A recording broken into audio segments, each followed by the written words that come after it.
Hieronymus Bosch, a Dutch painter, was born in 1450 and died in 1516. His name at birth can be translated into Johan van Eycken. He was born in the city of Den Bosch, which his name originated from, a major city in the southern province of Brabant. There's little known about Bosch because he did not leave a diary or letters. The records that do have information are from the local records of Den Bosch and the account books of the local order of the Brotherhood of Our Lady. Bosch never dated his paintings and only signed a few of them.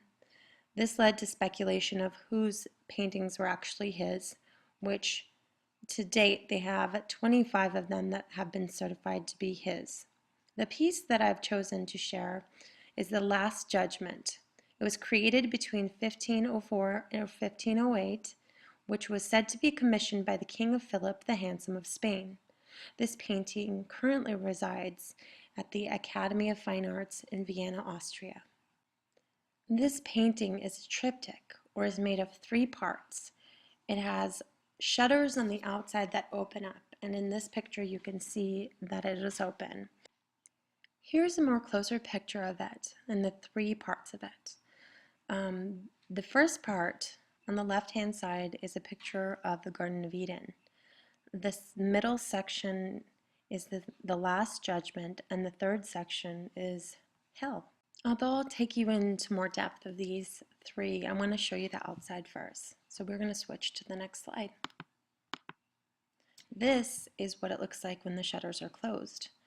And on the front, there's a depiction of saints in what is known to be called grisaille, or the gray coloring, which is a drastic difference from the inside coloring. It is said that this grisaille is to mimic the stone on the outside of the church. On one side, you have Saint Bavo, who was given alms to the poor with a Flemish city behind him, which is the right side. And then the left side is St. James, who's traveling amongst the wicked. And it's because of he's virtuous that he's able to be safe. This is also associated with pilgrimage. Now I'm going to take you to the inside. And the first, or the left-hand side, is the Garden of Eden. And the top is God sitting in the clouds, and as you can see right here, underneath him there are figures of angels fighting.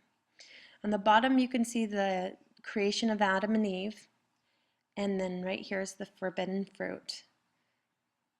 Right here, and it's smaller, you can see it better in the larger blown up picture, is the casting out of Adam and Eve after they've bitten the fruit. Now I'm going to take you to the middle section of the picture. This is both frightening and beautiful because the top, as you can see, this beautiful blue coloring where God is and then the apostles are, and the dark brown colors below. But basically the middle is the judgment, which is based on the book of John's book of Revelations. There's a specific types of sin that this depicts, of the 7 deadly sins, and you can, if you look into it, you can see different ones, and the one I chose to focus on was the beautiful woman walking, and she almost looks like she's walking in a modeling fashion, and she's being led by a horrible creature playing music, which seems to be bringing her somewhere while she's being bitten by snakes. And there's also another serpent to her side. There's a lute being played right here about music, which seems to signify that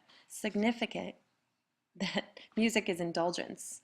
And so it looks like this is either vanity or prostitution as a 7 deadly sin. But in this picture you can see all over, there's one with gluttony, and he's being force-fed excrement from the devil. And I believe that's right here. But all of this is being done, are being punishments done by serpents, insects, and horrible creatures. But it almost seems like they're doing it in a nonchalant, very normal fashion, that they're just killing and maiming, and it's very colorful and very gory in some details, but it is showing the last judgment and the breaking of specific 7 deadly sins. Now I'm going to bring you to the last part of it. This end is basically hell itself. And, it shows at the bottom here the devil doling out judgments, but it also just depicts the gore and that it's eternity. There's just sadness and pain, and it's showing forever. It's showing the horrors of hell. I like the quote that I found about it from an art historian named Walter Gibbons. It said, "A world of dreams and nightmares in which forms seem to flicker and change before our eyes." And I think that just shows what it is. It seems like a dream and a nightmare at the same time. And the changes in each of them. I mean, you can look at it for hours and find different things going on. And what he meant about the flickers before our eyes is that you can find new things all the time, because there's just so much going on here. Two specific cases where Bosch is linked to royalty would have to be through the arch conservative religious group that he was a part of, which was called the Brotherhood of Our Lady.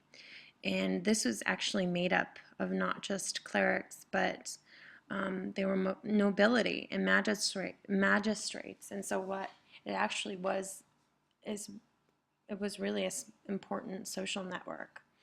He was linked to the King of Spain, and I talked about that earlier because he was commissioned to do this artwork.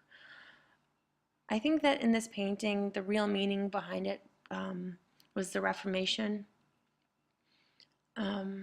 And I think it's because there was so much chaos going on with religious transformation that Bosch was criticizing or maybe making people think about their actions against God with the eternal repercussions for their decisions. So he was showing people that almost like going away from the church and not abiding by what is Christian in the Bible.